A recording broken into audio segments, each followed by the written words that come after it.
नमस्कार, good morning, सुप्रभात. सकाळी आपल्या 8 वाजता 8 बातम्या सेगमेंटमध्ये तुमच्या सगळ्यांचं स्वागत. आपण दररोजच सकाळी 8 वाजता लाईव्ह येत असतो आणि दिवसभरातल्या महत्त्वाच्या अशा काही घडामोडी असतात, दिवसभरात होणाऱ्या किंवा आदल्या दिवशी अशा काही बातम्या असतात ज्या आपल्या सकाळ पेपरमध्ये आलेल्या असतात. या सगळ्या बातम्यांचा आपण आढावा घ्यायचा प्रयत्न करत असतो. यामध्ये तुमच्याशी निगडीत असलेल्या बातम्या, ज्या बातम्या तुमच्यावरती प्रभाव पाडू शकतील अशा बातम्या, सगळ्या महत्त्वाच्या अपडेट्स यामध्ये या सगळ्या महत्त्वाच्या अपडेट्स काय आम्ही तुम्हाला द्यायचा प्रयत्न करत असतो. मग तुम्ही कुठून जॉईन झाला ते सांगाल आणि तिथलं वातावरण काय हे मला कळवाल. मी तुमच्या कमेंट्ससुद्धा काही वेळातच घेणार आहे. सो पहिली बातमी सगळ्यात महत्त्वाची आजची ती म्हणजे TETच्या एक्झाम संदर्भातली.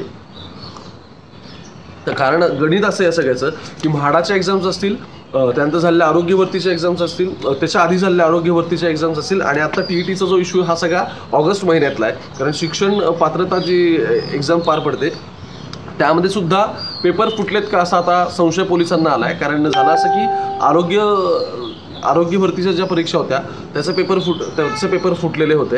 या संदर्भात पोलिसांना काही नेक्सस मिळाले. पुण्याचे जे सायबर सेल याचा सगळ्याचा तपास करतायत आता, त्यात काही धागेदोरे सापडले. ते धागेदोरे म्हाडाच्या एक्झामपर्यंत आले आणि म्हणजे ते इथपर्यंत पोहोचले की रात्री 9-10 वाजता म्हाडा आणि पुणे पोलिसांनी कंबाईन ऑपरेशन चालवले. त्यांनी फोन टॅप्स केले. त्यांनी वेगवेगळ्या प्रकरणात नक्की कुठे कोणाचे नेक्सस आहेत हे पाहायचा प्रयत्न केला. रात्री 1:30-2 वाजता गृहनिर्माण मंत्री यांनी ट्विट टाकला. ते लाईव्ह आले. त्यांनी असं सांगितलं की सकाळी जी होणारी 10-10-11 वाजता जी परीक्षा होणार आहे ती परीक्षा होणार नाही. कारण काही टेक्निकल म्हणजे त्यामध्ये काही तांत्रिक बिघाड झालेल्या आहे गोष्टींमध्ये, पण पेपर फुटण्याची शक्यता सुद्धा असू शकते. त्यामुळे काही दलालांकडून पैसे घेतले गेलेत असं सुद्धा म्हणण्यात आलं. या सगळ्याचे जे धागेदोरे आहेत हे थेट औरंगाबादपर्यंत जातात. कारण तिथे जो GS सॉफ्टवेअर टेक्नॉलॉजीज नावाचा एक संचालक आहे, डॉक्टर प्रितीश देशमुख नावाचा, तर त्याला पोलिसांनी आता ताब्यात घेतलं. त्याच्याकडून चौकशी सुरू आहे आणि आता हे प्रकरण थेट ऑगस्ट महिन्याच्या TET एक्झामपर्यंत गेलं आहे. त्यामुळे TETचे पेपर फुटले का असा प्रश्न आता पोलिसांना पडतोय. आरोग्य भरतीचे फुटलेच होते, त्या संदर्भात गुन्हा देखील दाखल झाला आहे. म्हाडाच्या बाबतीत तेच झालं. पोलिसांना या सगळ्याचे सूत्रधार कोण होते काय हे पोलीस अजून शोधत आहेत आणि या सगळ्याचे नेक्सस थेट सरकारपर्यंत आहेत का. कारण आरोग्य भरती प्रकरणात आपण पाहिलं तर उपसंचालकालाच त्याच्यापर्यंतच डायरेक्ट माझ्या माहितीनुसार जॉईंट डायरेक्टर पदाचा अधिकारी होता. सो इतक्या क्लास 1 अधिकाऱ्यापर्यंत हे सगळे गेले कारण पेपर त्या व्यक्तीने सेट केलेला होता. त्यामुळे इथून पुढे येणाऱ्या काळात सरकारच्या मधले जे अधिकारी आहेत हेच हे पेपर फोडतायत का असा संशय पोलिसांना आहे. यामध्ये काही लोकांना ताब्यात सुद्धा घेण्यात आलं. त्यामुळे आता त्याचे सुद्धा काही महत्त्वाच्या गोष्टी पोलिसांपर्यंत पोहोचताचे दिसत आहेत. आणखी एक सगळ्यात महत्त्वाची बातमी म्हणजे जसं तुम्ही आता टायटलमध्ये पाहिलं असेल, राज्यात पुन्हा एकदा बैलगाडा शर्यतीला काल सुप्रीम कोर्टात निर्णय आला. म्हणजे खरं तर परवा ती सुनावणी एक्सपेक्टेड होती, पण परवा OBC आरक्षणाचा मुद्दा सगळा होता. परवा OBC आरक्षण रद्द केल्याचं सांगण्यात आलं. 27% जे आरक्षण द्यायचं राज्य सरकारने सांगितलं, शिफारस केली होती, ते आरक्षण रद्द झालं. त्यानंतर राज्यात आता पुन्हा एकदा बैलगाडा शर्यती सुरू होणार असं दिसतंय. म्हणजे पुणे असेल, तिकडे शिरूर किंवा संगमनेर हा अहमदनगरचा पट्टा असेल, वरती नाशिक, त्यानंतर खाली आपण झालो तर इकडे बारामती, इंदापूर साईड, अगदी कोल्हापूर, सातारा, सांगली या भागात सुद्धा मोठ्या प्रमाणात बैलगाड्यांच्या शर्यती भरतात दरवर्षी. आणि गेल्या अनेक वर्षांपासून आपण पाहिलं तर PETA नावाची संघटना असेल किंवा प्राणी ज्या संघटना आहेत, ह्या ज्या प्रो ॲनिमलच्या संघटना आहेत, ज्या ॲनिमल्स त्यांना वाचवायचं आहे, ह्या सगळ्या संघटनांनी असं सांगितलं होतं की इथे बैलांना शॉक दिले जातात, त्यांना मारलं जातं, काही ठिकाणी आणखी अमानुष पद्धतीने त्यांना जनावरांना वागवलं जातं.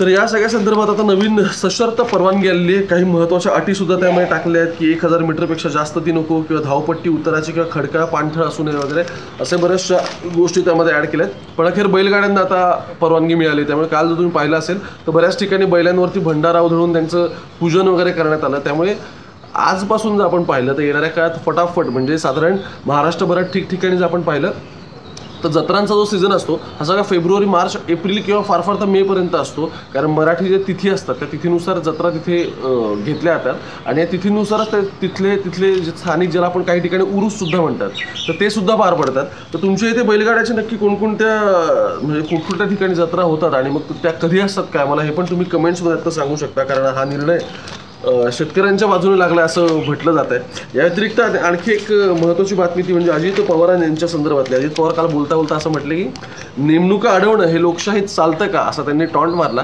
तुम्हाला सगळ्यांना माहिती आहे की आता 22 तारखेपासून आपलं हिवाळी अधिवेशन सुरू होतं आहे आणि 22, 23, 24 त्यानंतर पुढे 27, 28 असं 2 तारखा आहेत. सो 5 दिवसाचं हे अधिवेशन असेल. पण अधिवेशनाच्या आधी सगळ्यात महत्त्वाचा मुद्दा असा चालला आहे की की जे 12 आमदार निलंबित केलेत मागच्या वेळी भास्कर जाधवांनी, म्हणजे मागच्या वेळी 12 आमदारांचं निलंबन केलं. सो 12चा वचपा 12ने काढला असं ते त्याला म्हणतात. त्याचं कारण असं आहे की ज्या विधान परिषदेवरती राज्यपालांकडून 12 आमदारांच्या नियुक्त्या व्हायच्यात, सरकार येऊन 2 वर्ष झाली, यातल्या एकाही आमदाराची नियुक्ती झालेली नाहीये. महाविकास आघाडी सरकार फॉलोअप घेतोय. त्यांनी असं दावा केलेत की आम्ही राज्यपालांना पत्र लिहिलंय, राज्यपालांना 12 नावं सुद्धा दिलीत, पण अजून नियुक्ती झालेली नाहीये. आणि म्हणूनच मागच्या वर्षी ज्या दिवशी अधिवेशन सुरू झालं त्या दिवशी बरोबर 12 आमदार निलंबित झाले. माझ्या माहितीनुसार भाजपचे मोठे आमदार आहेत, म्हणजे अतुल भातखळकर असतील, आशिष शेलार आहेत, त्यानंतर माजी जलसंपदा मंत्री गिरीश महाजन आहे त्यामध्ये. सो यंदाचं अधिवेशन सुरू होण्याच्या आधी त्यांचं असं म्हणणं होतं की आमदारांना मागे घ्यावं. त्याच्यावरून अजित पवारांनी हा टोला लावलाय की नेमणुका अडवणं हे लोकशाहीत चालतं का.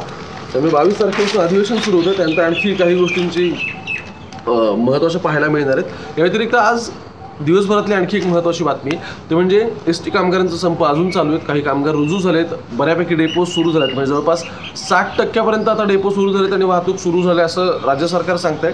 पण मोठ्या प्रमाणात संप अजून सुद्धा चालू आहे. ठिकठिकाणी राज्यभरात असहकार पुकारला जातोय.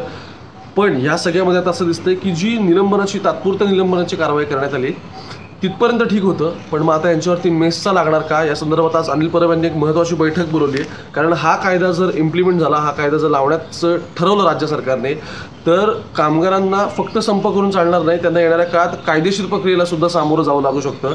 मग जर कायदेशीर लीगल ॲक्शन त्यांच्यावरती घेतली जाऊ शकते आणि जर लीगल ॲक्शन झाली तर येणाऱ्या काळात आणखी महत्त्वाच्या गोष्टी घडतील.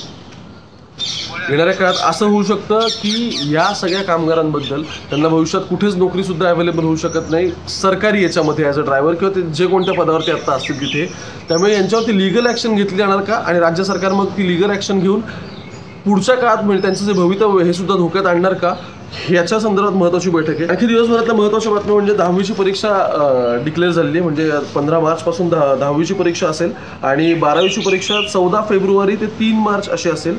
ह्या तोंडी परीक्षा आहेत. लेखी परीक्षांची मी एकदा पटापट तारीख तुम्हाला सगळ्यांना सांगतो की 10वीच्या परीक्षेची लेखी तारीख जी असेल फायनल ती 15 मार्च ते 18 एप्रिल आहे आणि 12वीची एक्झाम जी आहे ती 4 मार्च ते 7 एप्रिल अशी लेखी परीक्षा आहे. त्यात दोन्ही परीक्षा ऑफलाईनच होणार असं दिसतंय. सो आधी तोंडी परीक्षा आणि त्यानंतर लेखी परीक्षा. त्यामुळे मार्च महिना यंदा फार महत्त्वाचा आहे. मार्च महिना यंदा यासाठी पण महत्त्वाचा आहे कारण फेब्रुवारी मार्चमध्ये यंदा महानगरपालिकांची निवडणुका लागू शकतात. आता जर 10वी 12वीच्या परीक्षा मार्चमध्ये होणार असतील तर या निवडणुका पुढे जाण्याची शक्यता सुद्धा आहे. ओबीसी आरक्षणाचा महत्त्वाचा विषय, त्यामुळे स्थानिक स्वराज्य संस्थांच्या निवडणुका सुद्धा रखडल्यात. महाविकास आघाडी सरकारची अशी भूमिका आहे, एक तर सरसकट रिझर्वेशन नको तरच ते अनुकूल ह्या सगळ्या निवडणुका घ्यायला, किंवा सरसकट सगळ्यांना रिझर्वेशन लागलं पाहिजे आणि तरच ते निवडणुका घेतील असं सगळं दिसतंय. या व्यतिरिक्त आणखी एक महत्त्वाचं आहे की स्टाफ कमिटीच्या प्रमुखपदी आता नरवणे जे आत्ता आपले जे लष्कर प्रमुख आहेत त्यांना घेतलं जाऊ शकतं. कारण तुम्हाला माहिती आहे की कुन्नूरमध्ये जो काही अपघात झाला त्यामध्ये कुन्नूरमधल्या अपघातात आपले जे CDS होते chief of defence staff Bipin Rawat त्यांचा मृत्यू झाला. त्यानंतर ही जागा रिक्त आहे. अजून या जागेसाठी कंप्लीट क्लेम आलेला नाही आहे, पण चीफ ऑफ स्टाफ जी कमिटी हे डिसाईड करेल की आपला नेक्स्ट CDS कोण असेल तर त्या कमिटीच्या प्रमुखपदी माझ्या माहितीनुसार आता नरवणे हे जातील आणि सेवा ज्येष्ठतेनुसार त्यांना प्राधान्य देण्यात आलं असं सांगण्यात येत आहे. स्वतः ते लष्कर प्रमुख तर आहेतच, पण या व्यतिरिक्त ते चीफ ऑफ स्टाफ कमिटीचे सुद्धा आता सूत्र हातात घेतील. पटापट मी तुम्हाला आज दिवसभरात आणखी काय काय घडणार हे सांगतो. राज ठाकरे गेल्या 2 दिवसापासून पुण्यात आहेत. माझ्या माहितीनुसार आज त्यांचा पुण्यातला शेवटचा दिवस आहे. कार्यकर्त्यांच्या भेटीगाठी घेत आहेत. पुण्यात काही स्ट्रक्चरल चेंजेस 6 महिन्यापूर्वी झाले होते, त्याचं एक्झिक्युशन कुठपर्यंत आलं हे बघतायत. आणि सगळ्यात महत्त्वाचं, राज ठाकरे नाशिकला 2 दिवस होते, त्यानंतर 1 दिवस औरंगाबादला गेले, त्यानंतर 3 दिवस पुण्यात दौरा करतायत. येणाऱ्या महानगरपालिकांसाठी मनसे कशा पद्धतीने काम करणार, महाराष्ट्र नवनिर्माण सेनेचा अजेंडा काय असेल, हे सगळं त्याचे सिग्नल्स देण्याचा ते प्रयत्न करतात. आणि स्ट्रक्चरल बदल फार महत्त्वाचं आहे त्या क्षणाला. याचं कारण असं आहे की निवडणुका तोंडावर आहेत, त्यामुळे निवडणुकीला आता मनसे यांना काय करतं हे पाहणं महत्त्वाचं आहे. भीमा कोरेगाव प्रकरणामध्ये रश्मी शुक्ला यांची आता आज आयोगासमोर कदाचित त्या हजर राहण्याची शक्यता आहे. याचं कारण असं आहे की एक फोन टॅपिंग प्रकरणामध्ये काही विषय समोर आलेले होते. म्हणजे ज्यावेळी परमवीर सिंग यांचं प्रकरण निघालं त्यावेळी फोन टॅपिंगचे इश्यूज समोर आलेले होते. त्यामध्ये रश्मी शुक्ला यांनी त्यावेळी काही जणांचे फोन टॅप केले असं म्हणण्यात येतं आहे. भीमा कोरेगाव प्रकरणात सुद्धा चौकशीच्या वेळी काही महत्त्वाचे धागेदोरे पोलिसांना हाती लागले. SIT जी होती त्यांना काही महत्त्वाचे विषय समोर आले.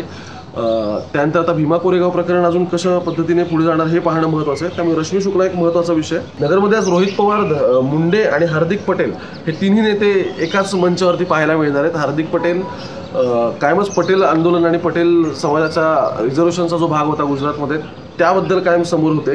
त्यामध्ये कायम त्यांनी आंदोलनं घेतली होती. आघाडीवरचे नेते होते ते. एक यंग लीडर आहेत आणि त्यानंतर त्यांच्यासोबत रोहित पवार आणि मुंडे सुद्धा पाहायला मिळतील. त्यानंतर छगन भुजबळ आज नागपुरात आहेत. ओबीसी आरक्षणावरती काय बोलतात हे पाहणं सुद्धा महत्त्वाचं ठरणार आहे. त्यामुळे दिवसभरात ही एक महत्त्वाची अपडेट आहे. आणि देशातून आज महत्त्वाची बातमी लखनौमधून येते, कारण आज सहकार भारतीचं 7वं राष्ट्रीय अधिवेशन आहे. त्यामुळे भाजपचे मोठे नेते आज त्याला अवेलेबल राहतील असं दिसतंय. तर आज दिवसभराच्या बातम्या मी तुमच्यापर्यंत पोहोचवल्यात आणि उद्यासुद्धा 8 वाजता सकाळी आपण भेटणार आहोत. रादर आपण दररोजच भेटतो, पण लाईव्ह जास्तीत जास्त शेअर करा, कारण तुम्ही तुमचा दिवस अपडेट करता, पण तुमच्या फ्रेंड्ससोबत किंवा तुमच्या कुटुंबियांचा सुद्धा दिवस अपडेट करायला विसरू नका. आज इथेच थांबूयात. उद्या पुन्हा 8 वाजता तुम्हाला भेटेन. 8 वाजता 8 बातम्यांमध्ये.